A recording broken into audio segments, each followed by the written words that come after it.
तो hello and welcome अच्छा party. Good morning to all, this is Vikas sir. Now today we discussing about tense and sentence. ठीक है, हम लोगों ने पिछली क्लासेस में टेंस के बारे में स्टडी की थी, है ना। जो टेंस होता है उसकी मैंने रियलिटी को समझाया था आप लोग को। आज की क्लास में हम लोग बताएंगे, हम लोग जानेंगे कि टेंस जो होती है वो क्या होता है और उसके साथ साथ सेंटेंस क्या होता है वो भी जान लेंगे। ठीक है, टेंस टेंस की जो फिक्स डेफिनेशन अगर हम बात करेंगे फिक्स डेफिनेशन की, तो उसमें एक्शन और प्लस टाइम दोनों को मिलाते हैं तभी हमारा टेंस बनता है। ठीक है, टाइम आप जानते हैं, टाइम केवल तीन प्रकार का होता है। एक तो हो गया प्रेजेंट वाला टाइम, एक पास्ट और एक फ्यूचर। ये तीन प्रकार का टाइम हो गया। ठीक है, उसके बाद अगर एक्शन की बात करते हैं तो एक्शन चार प्रकार का होता है। ठीक है, जो एक्शन होता है वो हमारा 4 टाइप्स ऑफ एक्शन होते हैं हमारे। ठीक है, तो एक्शन हमारा एक हो गया इंडेफिनिट एक्शन, एक कॉन्टिन्यूअस एक्शन और एक हो गया परफेक्ट और एक परफेक्ट कॉन्टिन्यूअस एक्शन। ठीक है, ये सारे हमारे एक्शन है। और जो एक्शन होता है वो किसी न किसी टाइम पर जरूर होता है। तो action at a time is tense, है ना। टेंस क्या होती है? एक्शन एट अ टाइम, है ना। किसी भी टाइम पर जो एक्शन होता है उसी को हम क्या बोलते हैं? टेंस बोलते हैं। ठीक है, तो टेंस हमारा ये हो जाएगा, उसकी फिक्स डेफिनेशन है। ठीक है, ये हमारी। अब हम देखें सेंटेंस क्या होता है। तो सेंटेंस अगर देखें तो उसमें दो चीजें होती हैं सेंटेंस में। ठीक है, क्या क्या चीजें होती हैं?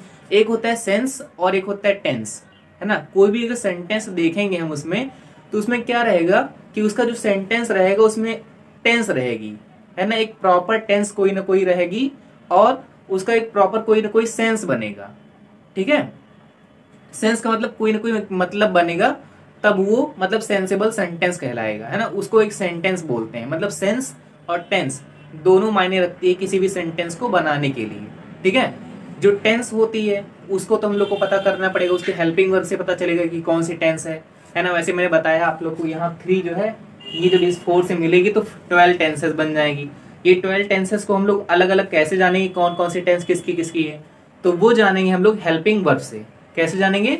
हेल्पिंग वर्ब से। और जो हमारा मेन वर्ब होता है वो हमें बताता है कि मेन हमारा काम हो क्या रहा है। चलिए, ठीक है, जो हमारी मेन वर्ब है वो हमें बताती है मेन वर्क हो क्या रहा है, वर्किंग क्या हो रही है इस सेंटेंस में, वर्किंग है क्या।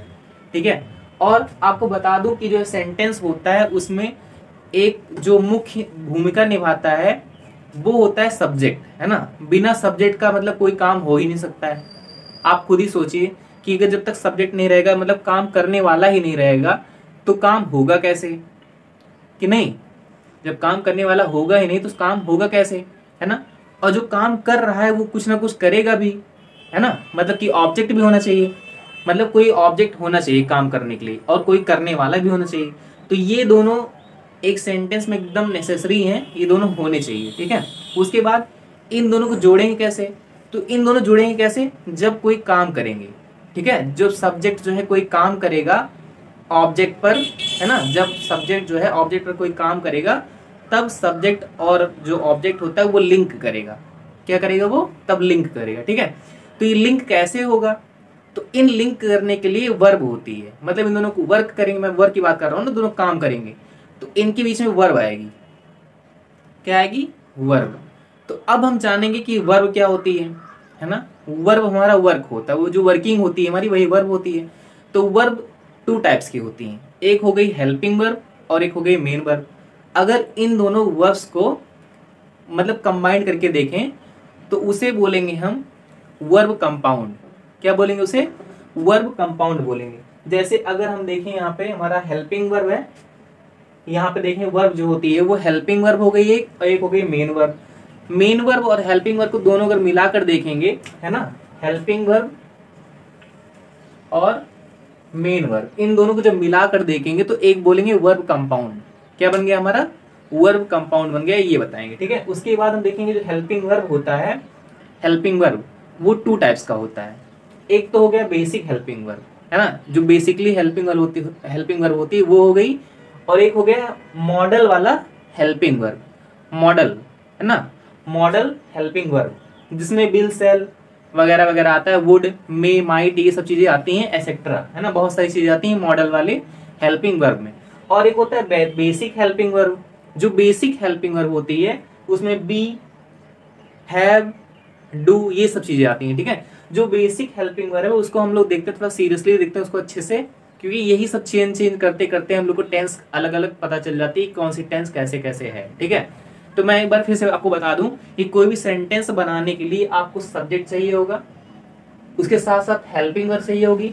हेल्पिंग वर्ब को हिंदी में बोलते हैं सहायक क्रिया, ठीक है, सहायक क्रिया बोलते हैं। और जो मेन वर्ब होती है उसको बोलते हैं मुख्य वर्ब, है ना, मुख्य क्रिया बोलते हैं, ठीक है।